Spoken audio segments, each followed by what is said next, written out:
Wow, what a great view.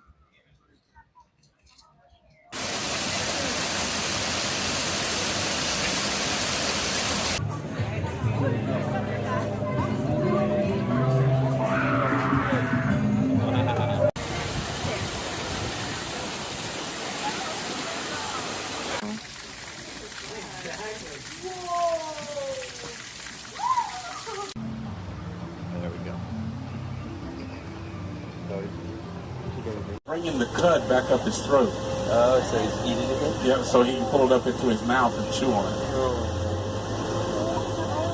But does anybody know what? This is a collection of blood vessels, and by flapping them, they can cool off up to a better view of the white rhino. Oh, and coming up on the right-hand side as well. Now, the word for the white rhino comes from the Afrikaans, which is a dialect of the... So if you check out their website, they actually do air live streams of the gorillas that live at their sanctuary. They're